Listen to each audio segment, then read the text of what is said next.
نحمده ونصلي على رسوله الكريم اما بعد فاعوذ بالله من الشیطان الرجیم بسم اللہ الرحمن الرحیم۔ حضرت ابو ذر رضی اللہ تعالی عنہ کا سختیاں برداشت کرنا۔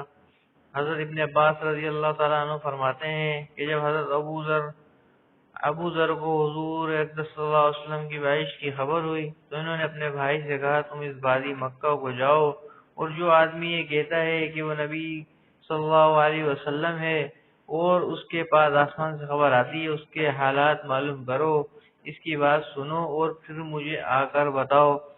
چنانچہ ان کے بھائی مکہ حضور صلی اللہ علیہ وسلم کی خدمت میں گئے، آپ کی باتیں سنی، پھر حضرت ابو ذر کو واپس آ کر بتایا کہ میں نے انہیں دیکھا ہے کہ وہ عمدہ اخلاق اختیار کرنے کا حکم دے رہے تھے اور انہوں نے ایسا کلام سنایا جو شاعر نہیں تھا۔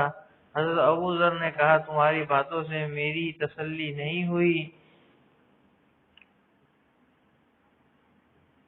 جو میں معلوم کروانا چاہتا تھا مجھے معلوم نہ ہو سکا۔ چنانچہ انہوں نے زاد سفر لیا اور پانی کا مشکیزہ بھی سواری پر رکھا اور چل پڑے، یہاں تک کہ مکہ پہنچ گئے اور مسجد حرم میں آ کر حضور اقدس صلی اللہ علیہ وسلم کو تلاش کرنے لگے۔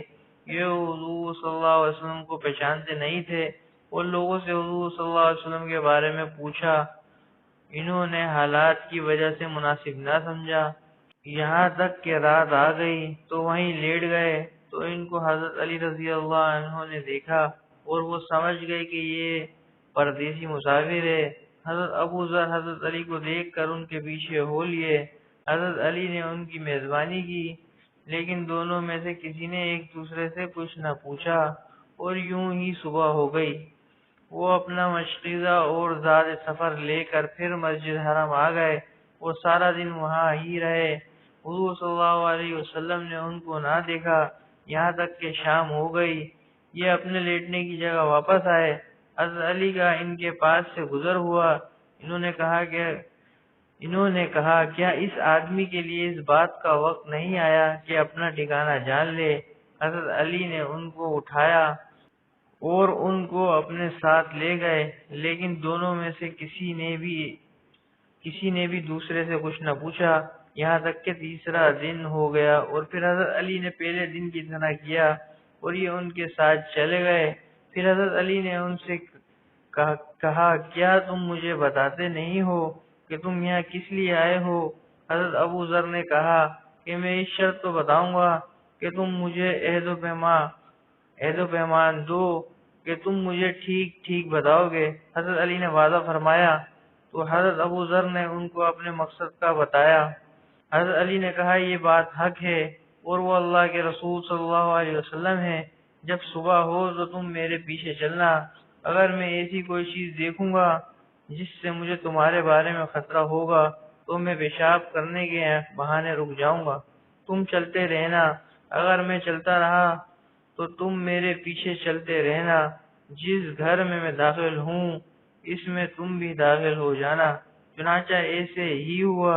یہ حضرت علی کے پیچھے چلتے رہے یہاں تک کہ حضرت علی حضور صلی اللہ علیہ وسلم کی خدمت میں حاضر ہو گئے اور یہ بھی ان کے ساتھ حاضر خدمت ہو گئے۔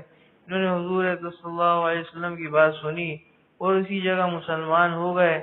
حضور صلی اللہ علیہ وسلم نے ان سے فرمایا اپنی قوم کے پاس واپس چلے جاؤ اور انہیں ساری بات بتاؤ اور تم وہاں ہی رہو یہاں تک کہ میں تمہیں حکم بھیجوں۔ حضرت ابو ذر رضی اللہ تعالیٰ عنہ نے کہا اس ذات کی قسم جس کے قبضے میں میری جان ہے، میں اس کلمہ توحید کا کافروں کے بیچ میں پورے زور سے اعلان کروں گا۔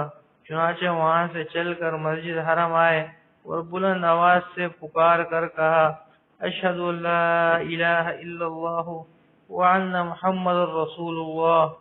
یہ سن کر مشرکین کھڑے ہوئے اور ان کو اتنا مارا کہ ان کو لٹکا دیا۔ اتنے میں حضرت عباس رضی اللہ تعالیٰ عنہ آ گئے اور ان کو بچانے کے لیے ان پر لیٹ گئے۔ انہوں نے کہا تمہارا ناز ہو، کیا تمہیں معلوم نہیں ہے کہ یہ قبیلہ غفار کا آدمی ہے اور ملک شام کا تمہاری تجارتی راستہ اسی قبیلے کے پاس سے گزرتا ہے۔